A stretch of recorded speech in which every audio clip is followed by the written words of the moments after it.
Good morning, good afternoon, good evening. Welcome to Late Night Learning. I'm your host, Dr. Anthony Palumbo. Now today we're going to be continuing our conversation on brand management and really thinking about how brand management can be incorporated into the gaming sphere. Now, previously we were talking about points of parity, we were talking about points of differences, we were thinking about different brand elements that are relevant when companies are trying to communicate different messages or feelings or emotions or notions about a particular brand. And so it's really crucial, as we've discerned, to really understand the differences between points of parity and points of differences. In this lecture, we're going to be getting into co-branding. We're going to be getting into the costs of video games. We're also going to be looking at value chains and thinking about how a brand helps develop itself across different kinds of multipliers. So let's get started. Co-branding. Co-branding is this idea of borrowing needed expertise from another company. Co-branding does happen quite often. If you and I went to the supermarket and purchased a box of Hershey's chocolate cake mix made by Betty Crocker, then we would have some sort of co-branding opportunity there. It would seem to be that Betty Crocker is using, Hershey's chocolate, right? So it's kind of an ingredient branding strategy, if you will. So the advantages here is that it does borrow needed expertise. Logitech here, which is that blue symbol in the console, Logitech, creates keyboards, creates hardware, creates devices for computing. And so Logitech does have a certain reputation in technology engagement. So it makes a lot of sense that Sony would band together with this company to devise a more ergonomically correct handheld controller, if you will. Reduces cost of product introduction.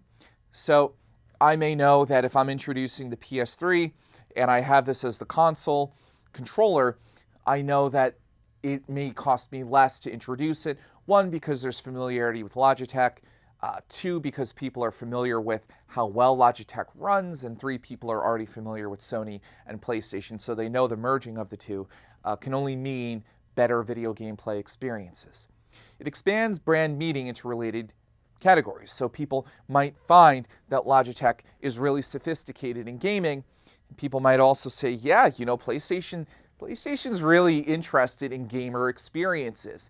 Look who they're partnering with to create an awesome controller that not only feels well, but I can engage and I can touch and I can move with. Now, there are some disadvantages here, though, as well to consider. First, there is the loss of control. My brand is out there. If we look at this controller, we can see the PlayStation brand right in between the two joysticks. And then in the middle, we can see Logitech. If there's an issue, if this controller is defective, injures a consumer, creates a fire, who gets hurt brand-wise? Do both brands get hurt? Does one brand get hurt? Is it because Logitech is now partnering with Sony that Logitech is to blame? That's an interesting issue. There is the risk here of brand equity dilution as well. Some people may say, Logitech, I don't know. Sony could have worked with Apple or somebody even more sophisticated. Logitech's kind of whack. Some people may say this, and so Sony may take a hit there. There's also the possibility of negative feedback.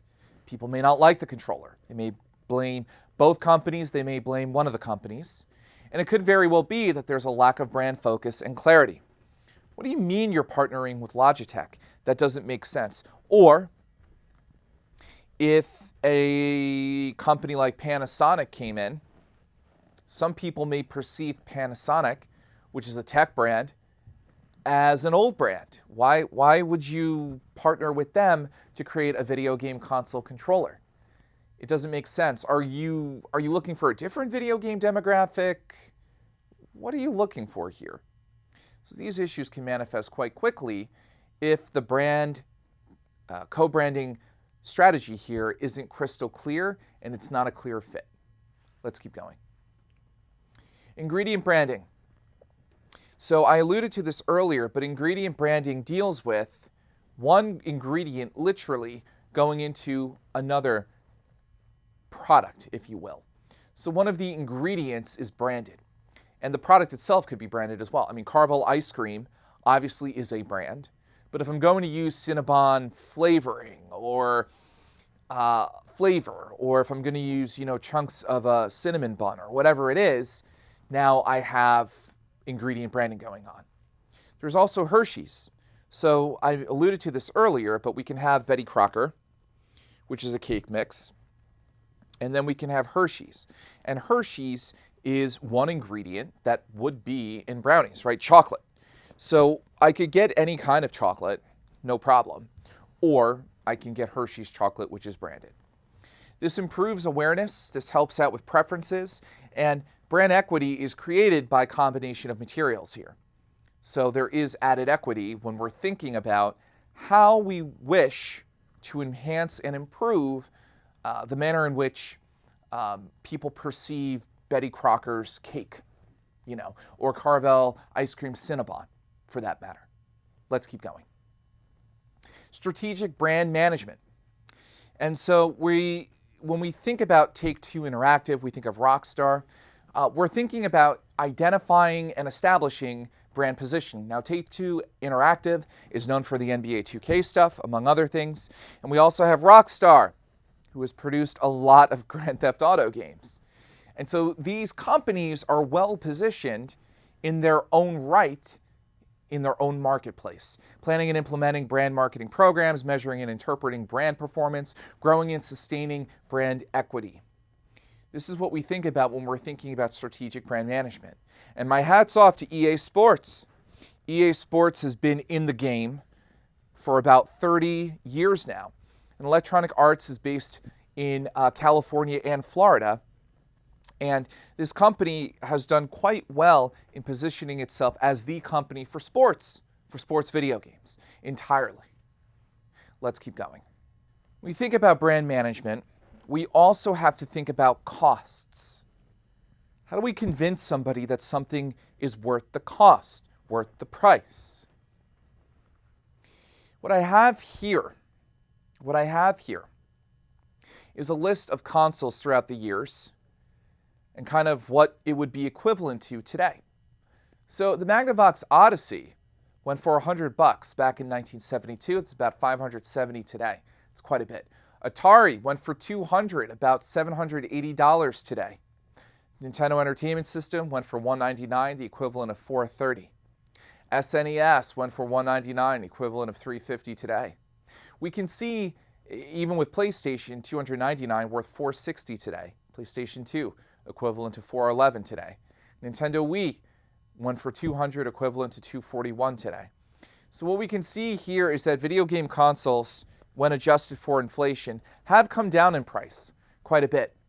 But because of the novelty and innovativeness of the earlier consoles, these consoles were branded well, but they were also able to convince consumers how much they were worth. Today, with more competition and with additional video games that don't need a console, consoles have had to drive their prices down in order to be able to compete.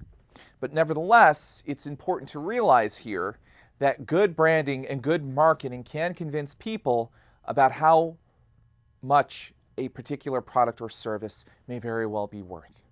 Let's keep going. So you may go home for spring break, you may go home for Thanksgiving, and your family may ask you, oh, what are you studying? What would you like to do? You wind up saying communications. And you could see some of the family members looking at you thinking, do you take your life seriously? Why would you want to go into that? It's fickle. Well, as you can see here, and you can say this to your family, Of the Forbes top 100 brands back in 2014, Apple, Microsoft, Disney, ESPN, Fox, Facebook, and MTV were top. And so these particular brands are top. These particular brands are necessary. These particular brands are stalwart. It's important to study brand management in entertainment and media because a lot of different companies wield and possess high equity. Let's keep going. If we think about product life cycles, part of good brand management is understanding when a product comes out, what is it saying about your brand, and when a product is ushered to the shelf, if you will, making room for the next product or service. So if we look at the generations. First generation, 72 to 77, Magnavox Odyssey. Second generation, 76 to 83, Atari 2600. Third generation, NES, Sega Master System. Fourth generation, SNES, Sega Genesis, etc., etc. It goes down and down and on in the list.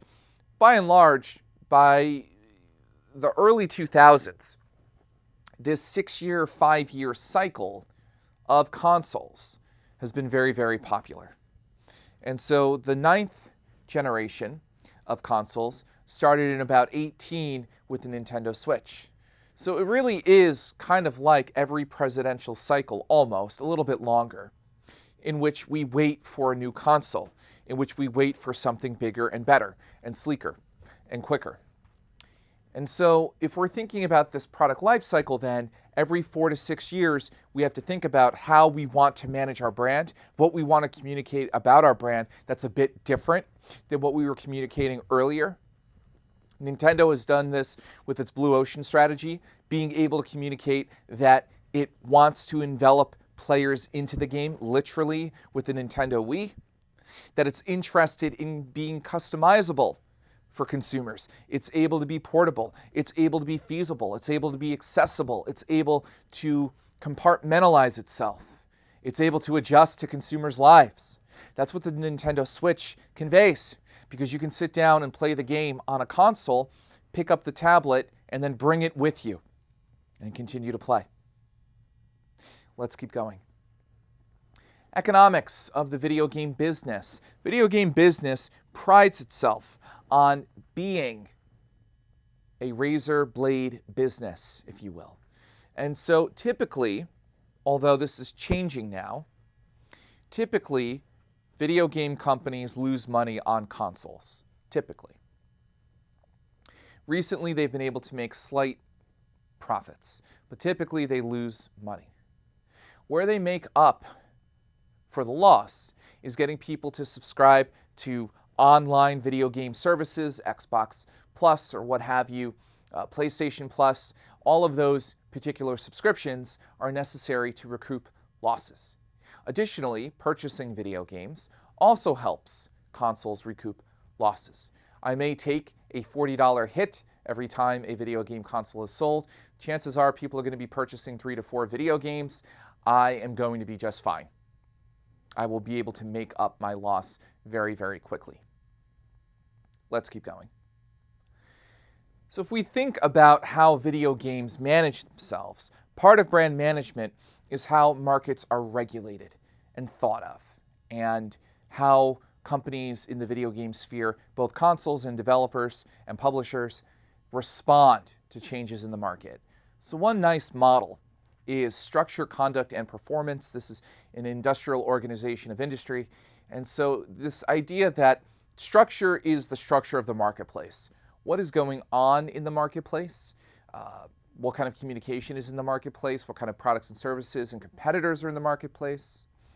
And then we think about conduct. Conduct is internal. Conduct is internal. Conduct says, the company may look at what's going on in the marketplace and then make changes or develop new products and services.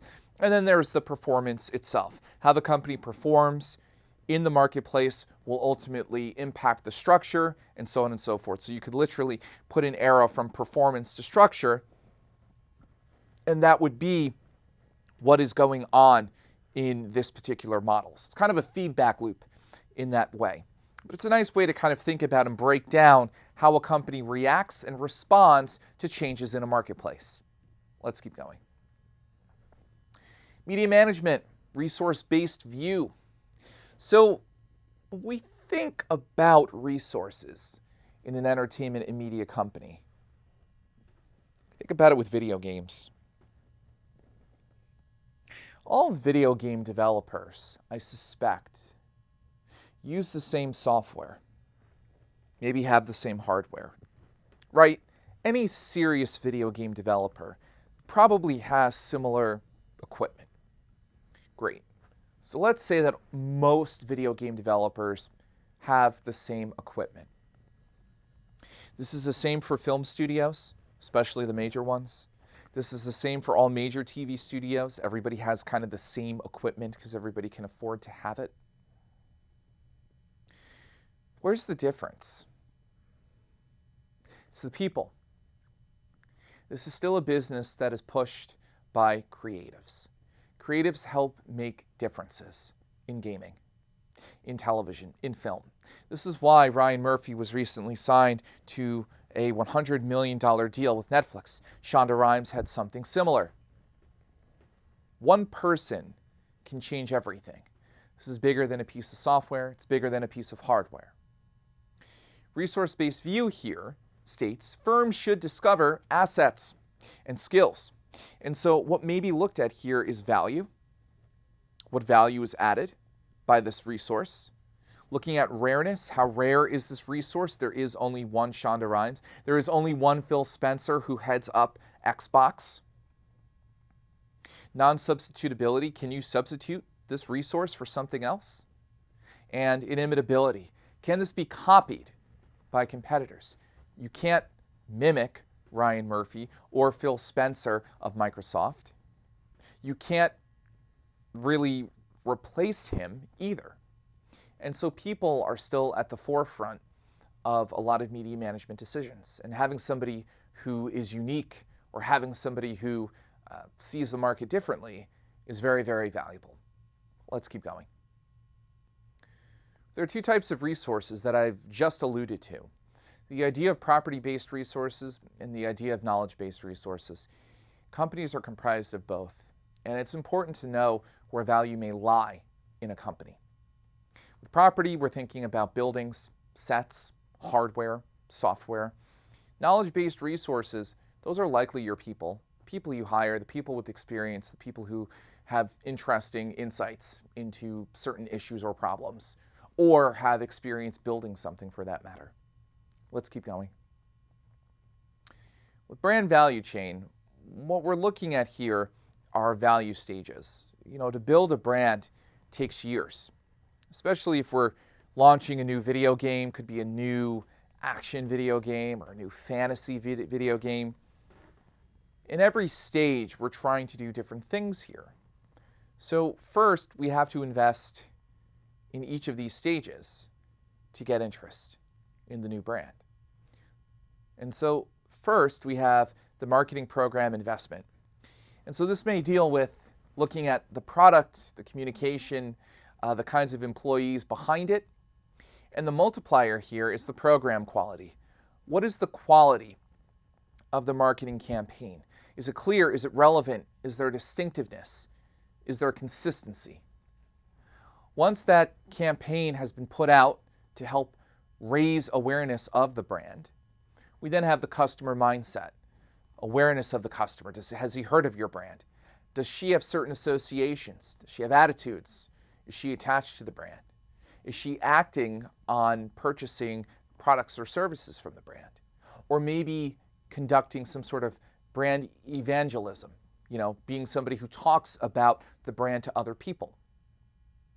The multiplier there is marketplace conditions. And so competitive reactions, channel support, and customer size will influence the relationship between customer mindset and market performance. Market performance deals with price premium, price elastics, market share. But we also have to think about investor sentiment, especially if the brand is going public. There are marketing dynamics, growth potential, and risk profiles to consider here. And then finally, we have shareholder value. Stock prices, PE ratio. PE ratio helps us understand how investors look at a company for the future.